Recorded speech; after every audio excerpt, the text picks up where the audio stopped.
The UK is reportedly considering using drones in the Gulf region. The area has already seen multiple drone attacks in recent weeks. So how will these unmanned aircraft shape future conflicts? And are they legal? This is Inside Story.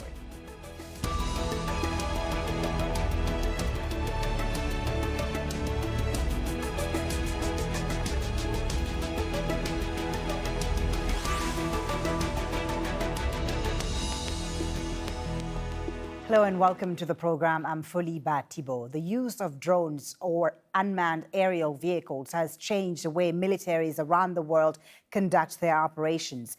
The United States and others have said they prefer them to sending in jets or using other weapons. Now, with the crisis in the Gulf, the UK is reportedly considering using drones in the region. They would help with surveillance as British warships escort oil tankers through the Strait of Hormuz, which began after Iran seized a British-flagged tanker last month. We have a lot to get into with our guests in just a moment. But first, Alex Gatapoulos has more on why many prefer drones. Armed drones were initially designed for surveillance, but within a few years, they've gone from being an experimental assassination program to an integrated part of the world's militaries. Able to survey wide areas, they can be guided by pilots sitting halfway around the planet, hovering over a potential target and destroying it if needed. Drones have been used in all the recent conflicts and have seen action in the skies above Pakistan, Somalia, Yemen and Libya. Once the preserve of the United States, they're used by countries such as Israel, Russia and China. And China now operates a factory in the Middle East, making cheap hunter-killer drones. But with the ability to kill without interrogation or trial or legal process, who can police this form of conflict and how? Because now there is no trial, no interrogation and no extraction of information from a suspect, only death. People can be killed merely on suspicion of being members of organizations designated as the enemy. And with advances in artificial intelligence and increasing autonomy in future drones, will human decision-making one day be a thing of the past?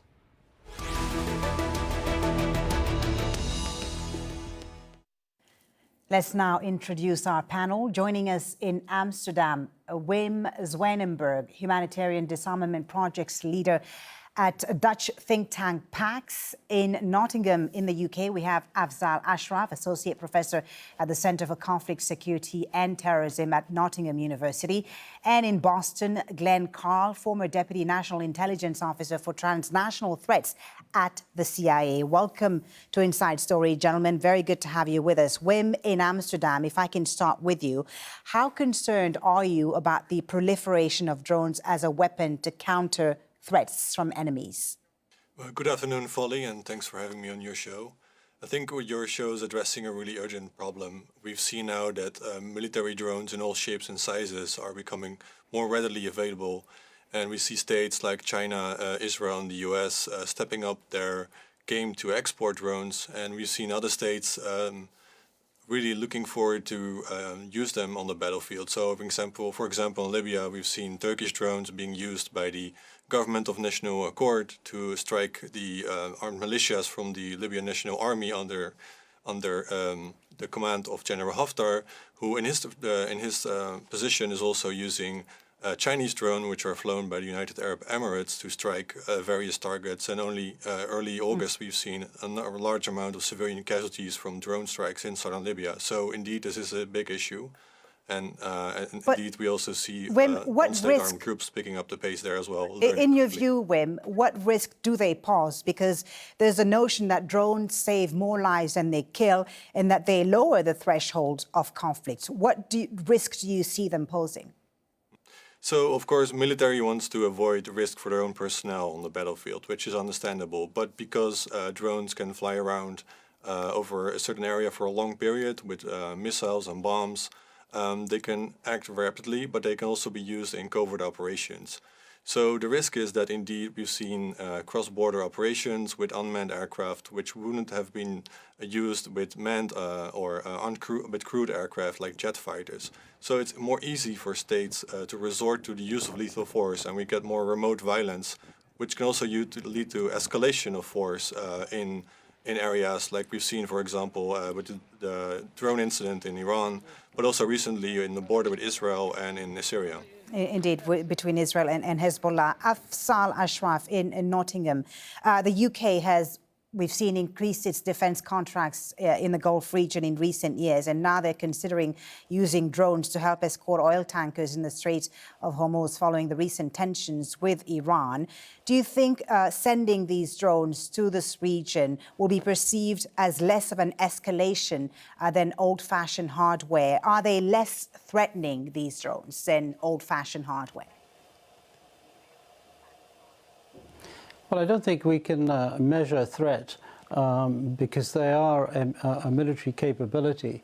And what they do provide is a capability that is cheaper and more persistent and in most cases far more accurate than other capabilities in the region. So if these drones weren't available, then a larger number of manned aircraft would have to be deployed to provide the intelligence, reconnaissance, and a response capability that these drones can provide. In terms of threats, as I said, it's difficult, but a drone that is posing a threat to one side can be shot down without that much of a retaliatory response than if an armed aircraft was there, or sorry, a manned aircraft was there. A manned aircraft would obviously mean a threat to life, and nations would feel that they need to respond to that. So I would argue that you can make the argument both ways, and I don't think I think it's a futile argument to discuss whether drones in themselves increase or decrease the threat. They're just one more capability in the mix in terms of force. Right. Glenn, Carle in Boston, based on your experience, what is your viewpoint on the use of drones in war? They've been used for a long time now, but more increasingly in recent years. How have they changed the way war is conducted? And are there international laws that regulate the way drones are used in war? Well, thank you for having me. Like any technology, in particular a revolutionary one rather than incremental one, it changes the equation on the use of force and then raises a lot of legal and policy issues. And the focus really has been in the United States, and I think everywhere in the international community, on the legal framework that is imperfect or behind the technological evolution. If there's a technology that is potential or coming into use, it will be deployed. And the challenge then is, how do you incorporate this in the framework that regulates the use of force and the enforcement of laws and agreements? That's been where the United States and all other nations have struggled so far. Now, the professor in Birmingham pointed out, and both of our colleagues did, that the use of drones dramatically really lowers unwanted error casualties. But there have been instances, creates involving the United States, for instance, where drones have killed innocent civilians in places like Afghanistan, for instance. What is the biggest risk, the biggest vulnerability, if you will, when it comes to using these drones in war? Well, it's true that innocents continue to die, which is a terrible thing. It's terrible that anyone has to die, or someone judges that someone has to die.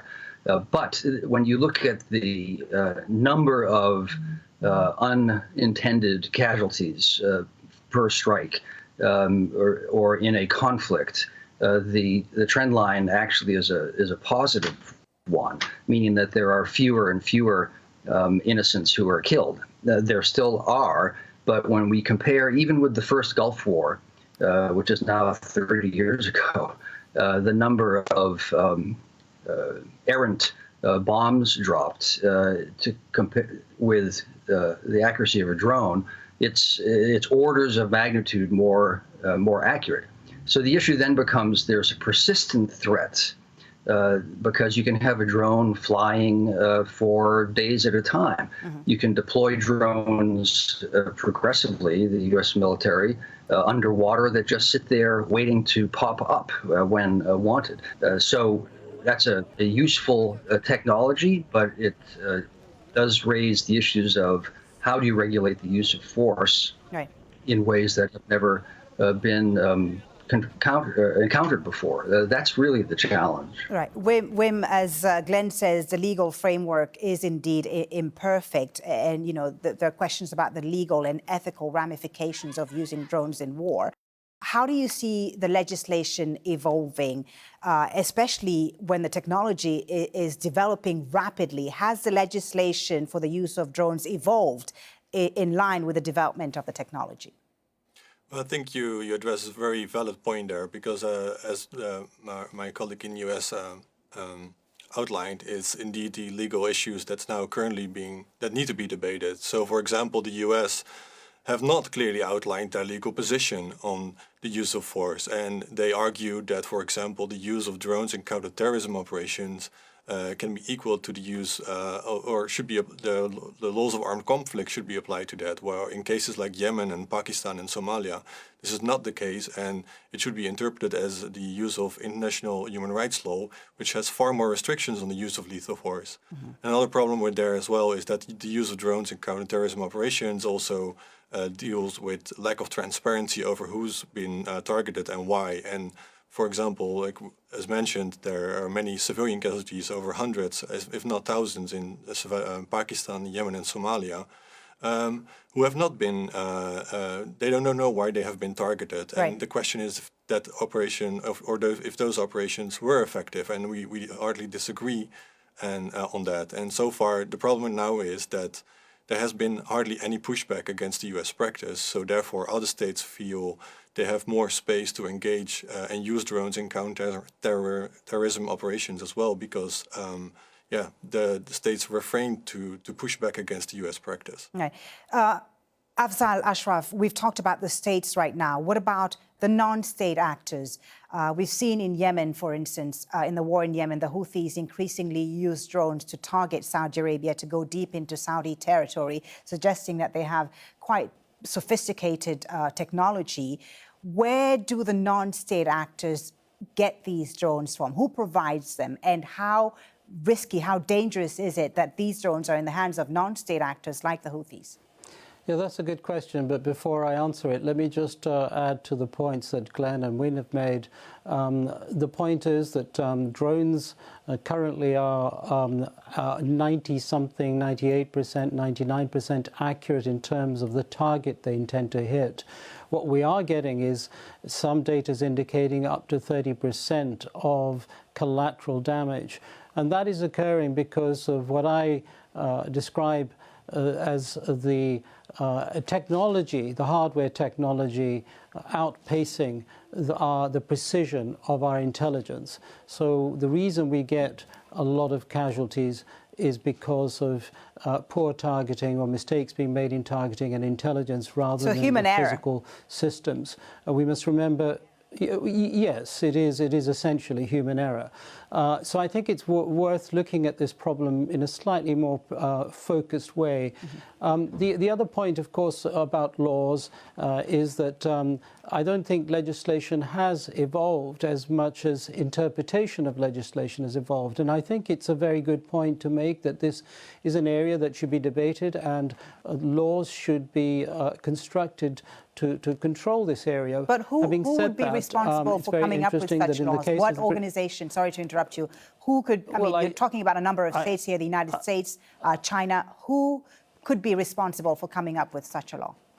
Well, to be honest, I think most states, as they have done in all aspects of war, will subordinate laws or interpret laws to meet their strategic requirements. But the legal systems are national, so in each state I think the debate needs to take place, and in international fora such as the UN's, the International Court of Justice and so on. All these bodies should go ahead and stipulate and work up laws which will eventually, I hope, influence national strategies. Right.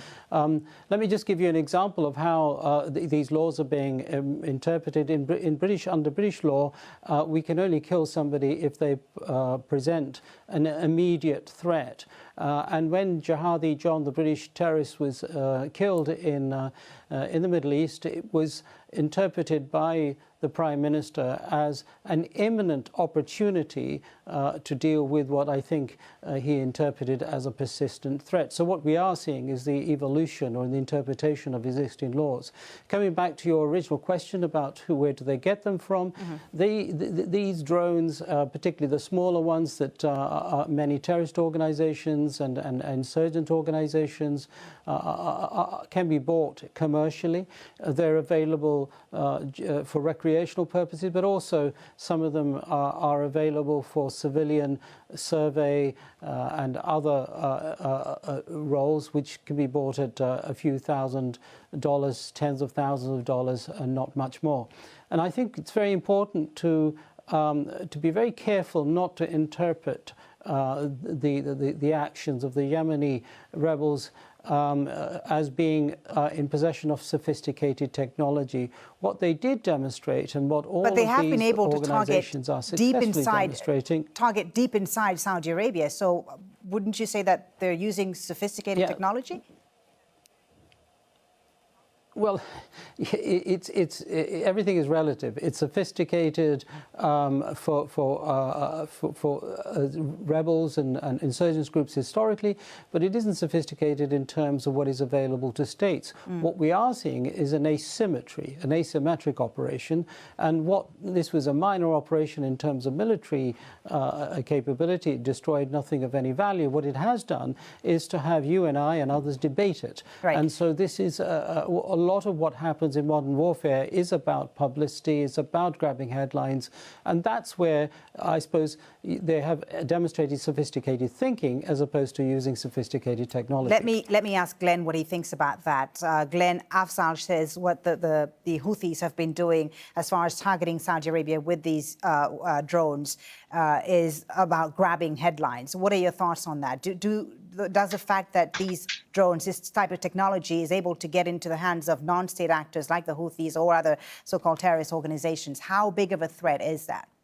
Well, terrorism, a large part of a terrorist's objective, even for most terrorists who are not particularly coherent, but are just idealistic, usually young men seeking to strike a blow someplace, is to obtain media attention and to change the perceptions of a broad or a targeted public. So that's central. What the technology used is secondary. It can be an airplane, or it can be a drone. It can be a machine gun.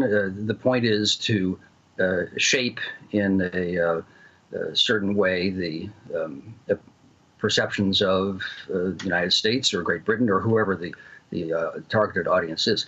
I'd like to make 2 points on our discussion that I think are important. The United States, for more than 20 years now, and thus, unfortunately, the whole world, has struggled with how does one approach, as a government, a terrorist organization or individual. Right. And the U.S., because there is elaborately, rigorously defined regulations, laws, treaties, procedures to regulate warfare among states. There isn't really for what are called non-state actors, terrorists. There is criminal law and law enforcement procedures that are very elaborate, both in nation states and internationally. But the terrorists in the United States view fell between these obligations. That, frankly, was a huge error because the United States tried to have it simultaneously, arguing that we could treat them not according to the laws of war and not according to the obligations of our legal system for criminal activity, which raises, in this instance, some of the issues on the use of drones and individuals. It's a huge dilemma. The answer is that you treat them either as criminals, terrorists, or if they represent or acting on behalf of a state, as state actors. And then, frankly, the world has developed a pretty coherent series of mutually accepted procedures and regulations for the use of force in law enforcement. Glenn, let me just The ask you second this issue before. is- Yeah, but, sorry to interrupt. I just want to ask you about the fact that in the past the Americans have been reluctant to transfer, such aircraft because of fears that it might fall out of government control or be used against Israel. But it seems that things are somewhat changing under the Trump administration. Is that correct? Well, I don't recall ever having had a positive thing to say about the Trump administration, but in this instance, it may not be that we can finger them specifically. I would say U.S. policy has always been to transfer whatever technology seems relevant at the moment to a party which we wish to aid or against which we wish to work. So I don't think that that's a particular qualitative evolution there. I mean, there's a lot of confusion and contradiction in what Trump says and what the U.S. government now is doing with respect to Libya. We talked about Libya. Right. That's certainly true. Okay, Wim, let me bring you back into the conversation and into the subject of our discussion today. How do you see drones changing the future of warfare? Well, we see states and non-state actors are more willingly to acquire them, to develop them, and to use them in their military operations. So this is also because there's less appetite to deploy troops because of the political risk involved. And still there is the perception that deploying drones will create a solution by either targeting the groups or for surveillance. So it will change warfare in the sense that we see likely more use of remote force, but less likely a long-term solution where there is actually like drones can replace the diplomacy, as we've seen, for example, in the case of potentially deploying the drones to the Persian Gulf. And I think that sense, it's an ability that will be taken up, and it's also a tempting technology for states to deploy. And therefore, I think that's also in the line with recommendations by UN Special Rapporteurs, and also there have been various discussions inside the United Nations and multilateral debates. How do we create a norm around the use of remote violence because drones facilitate that? And how can states clearly define the boundaries of the battlefield, clearly define what kind of rules and regulations apply to the use of force, and also how we create more transparency and accountability for states who want to use this kind of remote violence in their military operations or counterterrorism operations. I think that's where we're currently discussing this. And for example, last week, PAX, together with the Stimson Center in the United States, in the US, we organized a meeting with states in Geneva to discuss, like, for example, arms export controls for drones. Because, as mentioned, you have military type of drones. There are quadcopters, like civilian drones. But Right. this market is a blurring market of technology, and states will acquire those. And we've seen it in Yemen, for example, where the Houthi drones had parts and components from Greece, from Germany. You can order them from Alibaba.com and easily assemble them. And Right. it will be very difficult for states to control this technology and prevent misuse by states and non-state actors. So you say difficult for states to control the technology. Afzal, I want to ask you a question that a lot of people, of course, ask themselves. I mean, the technology is out there and it's being refined on a day-to-day basis. But how do we get at the problem that a system with high levels of general artificial intelligence could decide one day that it doesn't need to follow the rules of human operators and will do what it thinks it's best? There is also that aspect, isn't it? Well, yes, there is that aspect, and that aspect, in a very crude sense, is that capability is available now. But what we do with that is really, as we would do with any system, the designer and the operator that sets that system into motion is responsible for its behavior. And so that legal debate that we've discussed on is very important, certainly in the long term. And we must understand, in answer to your previous question, that these drones will be used in ever increasingly different ways. Certainly, militaries are going to be very likely using them in swarms, so it's large numbers of small drones deployed by aircraft, manned aircraft, and acting in hundreds, maybe thousands against other state forces. We will see, I think, a greater number of these drones being used by non-state actors for the same sort of purposes: intelligence, surveillance, reconnaissance, command and control, and targeting. And in that area, terrorism and crime, I think we will see the greatest growth of these drones. Particularly, we will see security forces and police forces deploying anti-drone capabilities for capabilities that I don't want to discuss here, but which are potentially hugely dangerous to the public. We will leave it there, unfortunately, because we've run out of time. Thank you so very much for a very interesting discussion. Wim Zwijnenburg in Amsterdam, Afzal Ashraf in the UK, and Carle in Boston. Thank you very much, gentlemen. And thank you for watching. You can always watch this program again anytime by visiting our website, aljazeera.com. For further discussion, go to our Facebook page. That's facebook.com/AJ Inside Story. You can, of course, also join the conversation on Twitter. Our handle is @AJ Inside Story. From me, Folly, Thibault, and the whole team, thank you for watching. Bye for now.